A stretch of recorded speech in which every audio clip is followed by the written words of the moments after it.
পাশের বাড়ির বৌদির জামাই বোকা। একদিন বৌদি আমায় ডেকে নিয়ে বলল, তোর দুলাভাই একটা বোকা। আমার কষ্ট অভাব দূর করতে পারে না। আমি বৌদির কথা শুনে অবাক হয়ে যাই। একদিন বৌদি আমার সাথে যা করেছিল তা শুনলে তোমাদের চোখ কপালে উঠে যাবে। আমি তখন ছোট, ক্লাস 7-এ পড়ি। আমাদের পাড়ায় প্রতিদিন রাতে গানের আসর জমত। গ্রামে আমাদের আড্ডা গুরু নীরব ভাই। স্কুল না থাকলে সারাদিন তার ঘরে বসে থাকি আর মোবাইলে গান শুনি। আমাদের এলাকার রাজু ভাইয়ের বউ একটু অন্যরকম। গ্রামের ছনের ঘর ছিল জঙ্গলের সাথে। সে যদি ওর ভিতরে থাকত তো আমাদের গায়ে পানি দিয়ে ছিটা মারত। একদিন এভাবে যাবার সময় ভেতর থেকে পানি ছিটা দিয়ে বলে, জামাই কই যাও, বাড়িতে আসো, পিঠা খেয়ে যাও। আমি আসলে এসবের কিছুই তেমন বুঝি না। আমি ভাবিকে বললাম, কি পিঠা? আরে ভেতরে আসি না। আমি বোকার মতো ভেতরে যেতে চাইলে ভাবিকে দেখে আমি চমকে উঠি। ভাবি খিল খিল করে হাসতে থাকে আর আমায় বলল, শরম পাইছো? জঙ্গলের ভেতর ক্রিকেট বল খুঁজতে থাকি। নীরব ভাই ক্রিকেটের বল এত জোরে মারছে এই জঙ্গলে আইসা পড়ছে। আর আমি ছোট হওয়াতে ওরা সবাই সব সময় আমারই পাঠায় জঙ্গলের ভেতর ক্রিকেট বল আনতে। কোনো মতেই এদিন আর বল খুঁজে পাই না। রাজু ভাইয়ের বউ পিছন থেকে আমার উপর পানি ছুড়ে মারে। আমি চমকে উঠি। বলি, একটা ক্রিকেট বল দেখছো? সে বলে, বল আমার ঘরের চালের উপরে এসে পড়ছে, তাই আজ আর বল দিব না। আমি বললাম, ভাবি আমরা আর এখানে বল ফেলব না, আজকের মতো বলটা দিয়ে দাও। ভাবি বলল, ঠিক আছে বলটা ফেরত দিব, তবে একটা শর্ত আছে, যদি তুই আমার শর্ত রাখিস তাহলে বল দিতে পারি। আমি ভাবিকে বললাম, ভাবি আমি ছোট মানুষ, আমি কি তোমার দেওয়া শর্ত পালন করতে পারবো? ভাবি বলল, পারবি, না পারলে আমি তোকে শিখিয়ে দিব। আমি ভাবিকে জিজ্ঞেস করলাম, ভাবি কি শর্ত বলো? এবার ভাবি বলল, এখন বলতে পারবো না, তুই বরং সন্ধ্যার পর আমাদের বাড়িতে আসিস, তখন শর্তটা বলবো। আর এখন নে বলটা নিয়ে যা। আমি ভাবতে লাগলাম, ভাবি শর্তটা তো এখনই বলতে পারত, কিন্তু সন্ধ্যার পর বলল কেন? ভাবির কথা শুনে আমি কিছুটা ভয় পেলাম।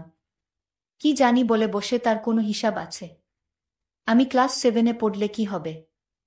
আমার গঠন গাঠন একটু বড়। অনেকে বিশ্বাসই করতে চায় না আমি ক্লাস 7-এ পড়ি। আমার 5 ফুট 5 ইঞ্চি উচ্চতা। পরের দিন আমি ভাবির কথামতো সন্ধ্যার সময় তাদের বাড়িতে গেলাম। বাড়িটা একদম নীরব বাড়ি।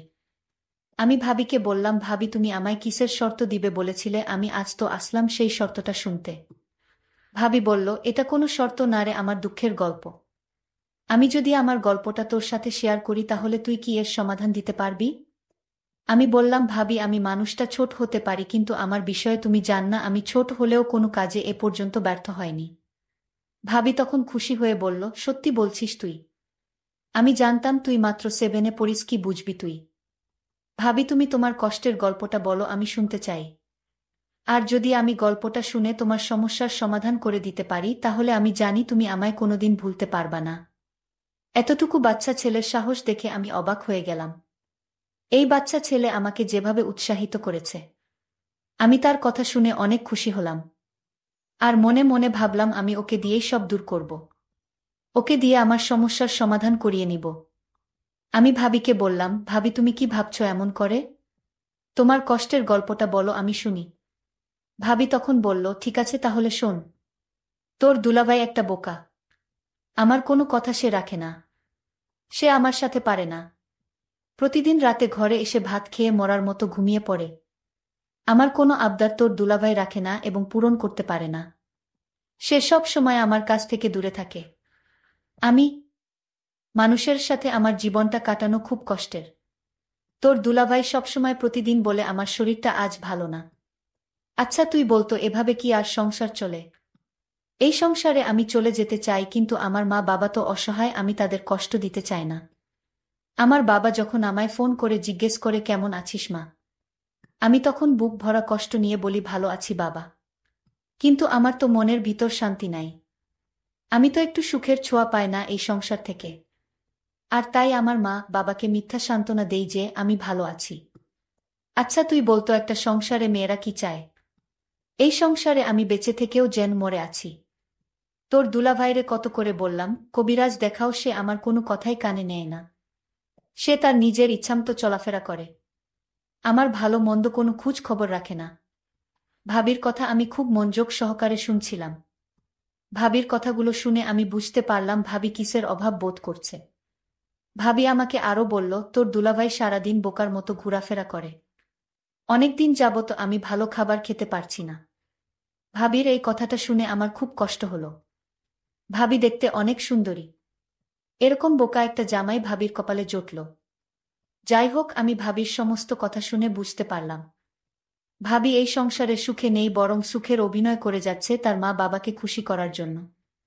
আমি ভাবিকে বললাম, ভাবি তুমি কোনো চিন্তা করো না, আমি তোমার সকল সমস্যার সমাধান করে ফেলব। তুমি আমার প্রতি আস্থা রাখো। ভাবি আমার কথা শুনে বলল, তুই ছোট মানুষ, তুই কি বুঝবি আমার কষ্ট। তাও তোকে বললাম, কারণ আমি এমন কপাল নিয়ে জন্ম নিলাম। আমার কষ্টের কথা কাউকে বলতে পারিনি। আজ তোকে বললাম। আমি বললাম, ভাবি তুমি যখন আমার কাছে তোমার কষ্টের কথা বলেছ, আমি পারি আর না পারি চেষ্টা তো করে দেখতে পারি। ভাবি খুশি হয়ে বলল, তোর আর কিছু করা লাগবে না। তোর মুখের কথা শুনেই আমার মনটা শান্ত হয়ে গেল। আমিও ভাবির কথা শুনে আমি ভাবিকে বললাম, ভাবি তুমি কোনো চিন্তা করো না, আমি তোমার সুখের ব্যবস্থা করছি। তুমি শুধু আমার কথা রেখো, যখন যা বলবো তখন তোমার তাই করতে হবে। আমি ভাবিকে বললাম, ভাবি তুমি একটু অপেক্ষা করো, আমি আমার বাড়ি থেকে আসছি। আমি তাড়াতাড়ি বাড়িতে এসে আমার বাবার পকেট থেকে কিছু টাকা নিয়ে বাজারে গেলাম। আমি মনে মনে চিন্তা করলাম, ভাবিকে আজ আমি দেখিয়ে ছাড়ব আমাকে বলে আমি বাচ্চা মানুষ। হায় রে ভাবি, তুমি আমার সম্পর্কে জানো না, তুমি আজই বুঝতে পারবে আমি বাচ্চা নাকি কিশোর। আমি বাবার পকেট থেকে টাকা নিয়ে বাজারে গেলাম। বাজারে গিয়ে 1 কেজি গরুর মাংস কিনলাম।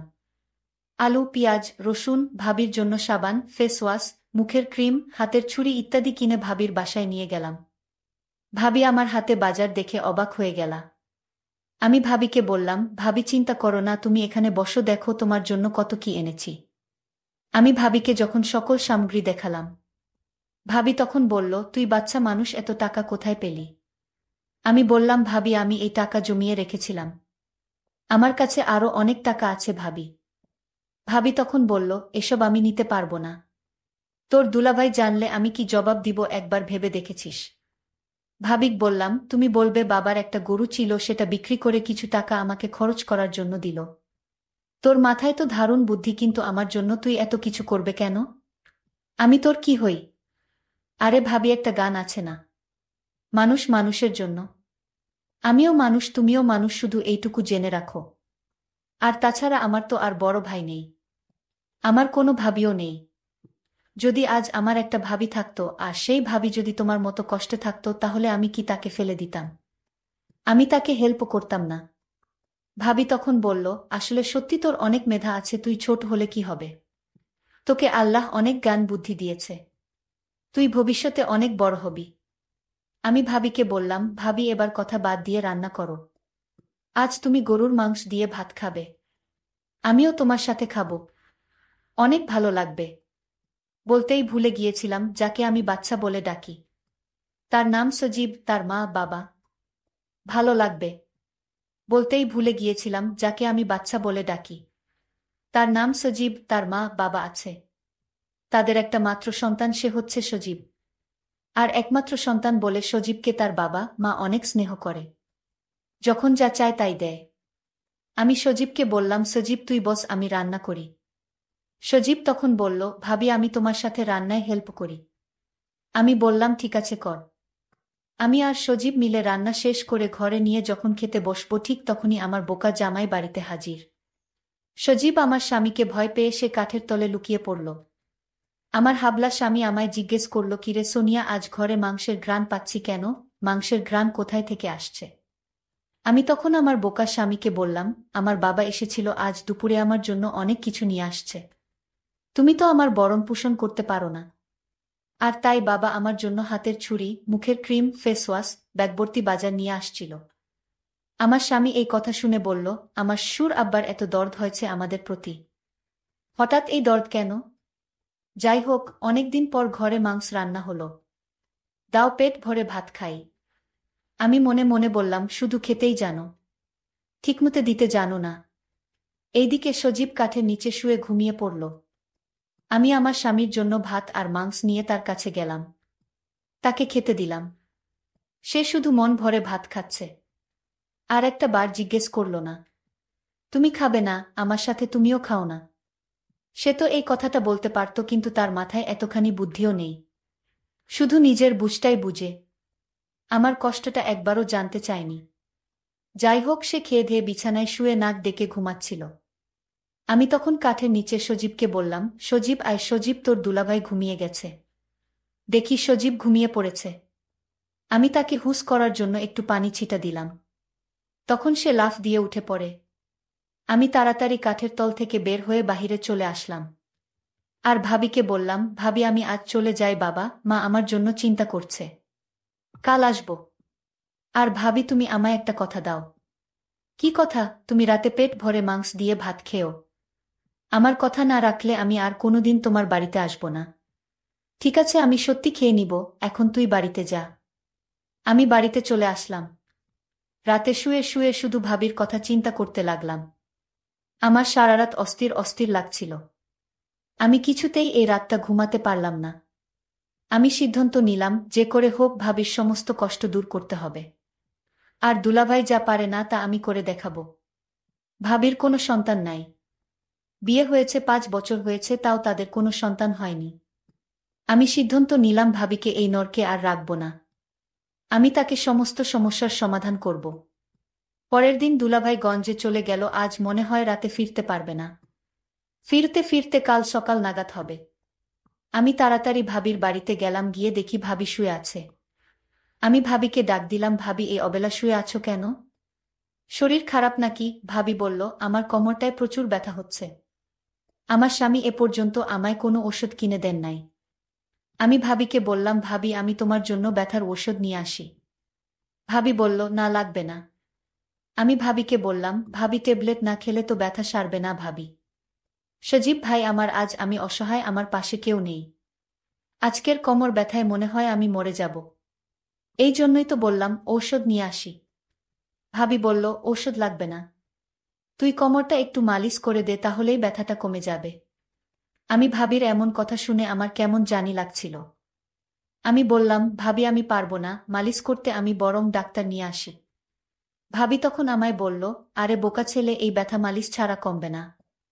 তুই অয়তা ডাক্তার নিয়ে শুধু খরচ বাড়াবি। তুই একটু মালিশ করে দিলেই ব্যথাটা কমে যাবে। আমি ভাবির ব্যথার কষ্ট দেখে আমি মালিশ করে দিলাম। 5 মিনিট পর ভাবি ব্যথা কমে যাওয়ায় ঘুমিয়ে গেল।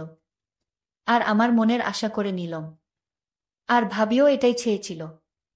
আমি ছোট হলেও তা বুঝতে পারি। আমি যেদিন বল আনতে গিয়েছিলাম সেই দিনই বুঝতে। এতদিন ঢাকায় ছিলাম। ভাবি আমাকে দেখে বলল, সজীব তুই কেমন আছিস? ভালো ভাবি, তুমি কেমন আছো ভাবি? আমি ভাবির মুখে হাসি দেখতে পেলাম। আমি কোনোদিন ভাবিকে এমনভাবে হাসতে দেখিনি। ভাবি আমাকে ঘর থেকে একটা মিষ্টি নিয়ে এসে বলল, নে মিষ্টি খা। আমি বললাম, ভাবি এটা কিসের মিষ্টি? ভাবি বলল, আমি মা হতে চলেছি। আমার আর কিছু বুঝতে বাকি রইল না। বন্ধুরা, আজকে গল্পটি কেমন লাগলো তা অবশ্যই কমেন্ট করে জানাবেন। আর এরকম নতুন নতুন গল্প পেতে আমাদের চ্যানেলটিকে সাবস্ক্রাইব করে পাশে থাকবেন। ধন্যবাদ।